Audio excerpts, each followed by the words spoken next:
Good morning. This is John from the Springs Mennonite Church. Good to be with you today. I have a passage I'd like to share with you from Paul's letter to the Colossians. It's a little hard to live with, but it's a good thing. And perhaps when we're finished talking for a few minutes, we can all agree that this is a good thing. So let's look at Colossians chapter 3, beginning with verse 12. Since God chose you to be the holy people he loves, you must clothe yourselves with tender-hearted mercy, kindness, humility, gentleness, and patience. Make allowance for each other's faults and forgive anyone who offends you. Remember, the Lord forgave you, so you must forgive others.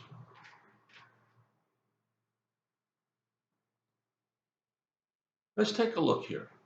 It's very, very, very, very, very important to see the first phrase of this verse.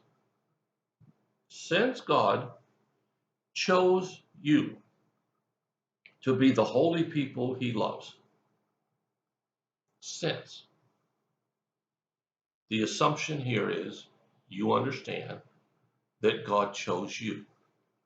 Now, maybe you don't understand that. Maybe you don't believe that.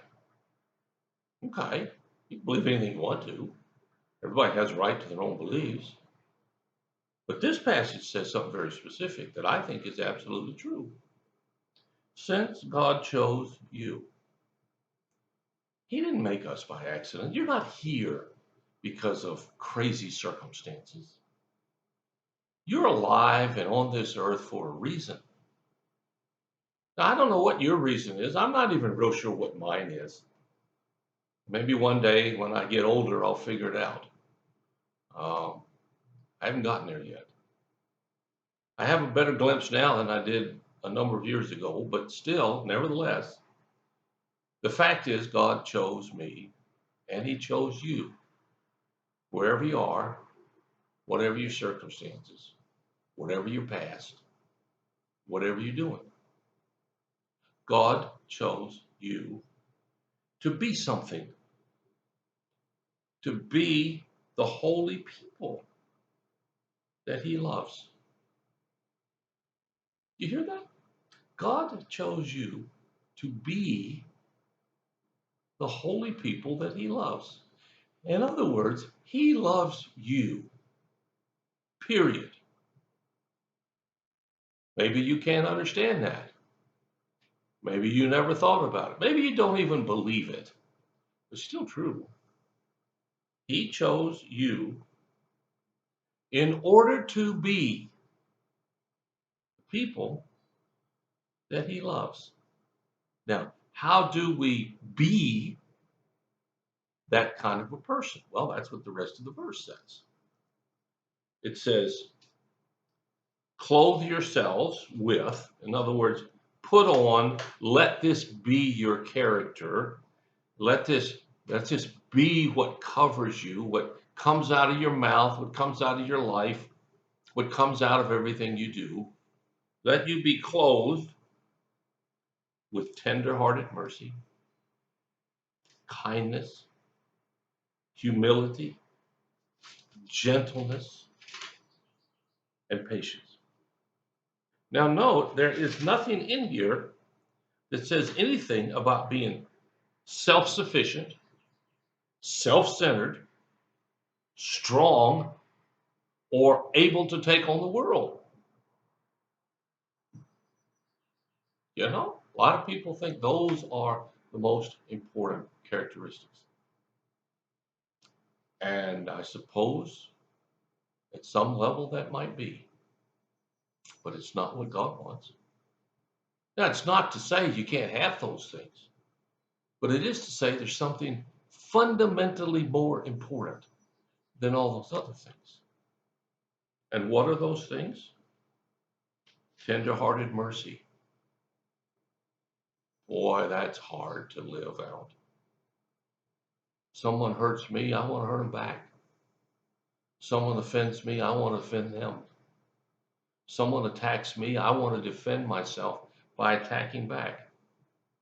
That's the fallen nature that you and I inherit from birth, from being human.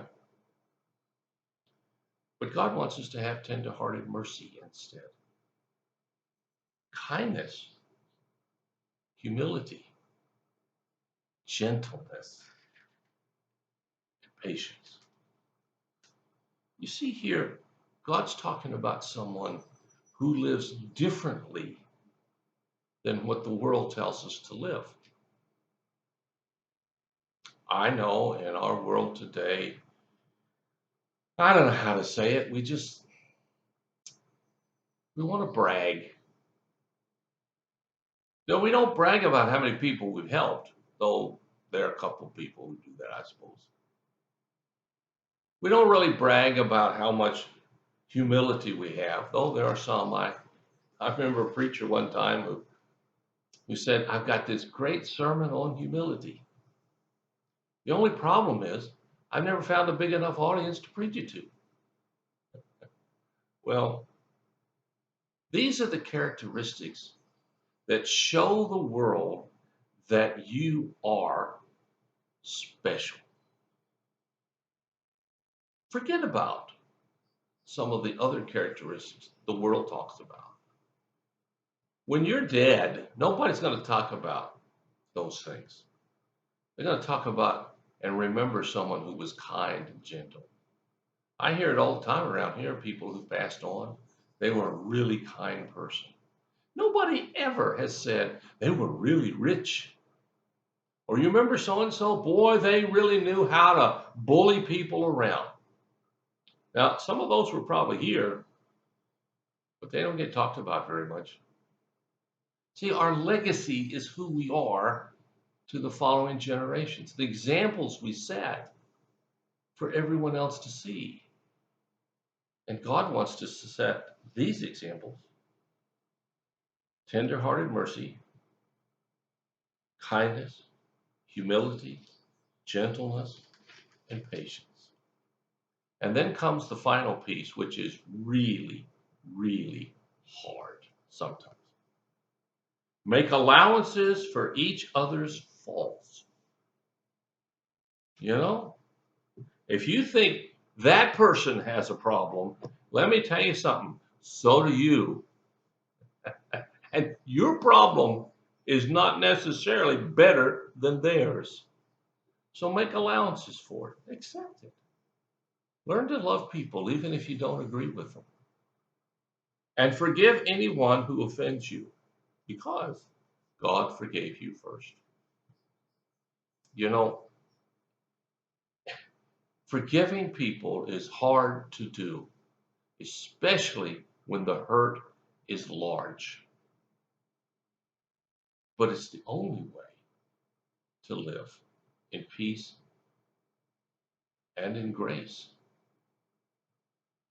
You are not going to live a life where people don't do things or talk things about you. It's not going to happen. But there's a way to live through that. It's called forgiveness. So I hope these verses will touch your life today. I understand they're hard, they're difficult. But hey, if it were easy, anybody could do it. Well, thanks for listening. If you have a need or a concern, let us know. We'll do everything we can as fast as we can to help meet your need. So until next time, God bless you. I'll talk to you again.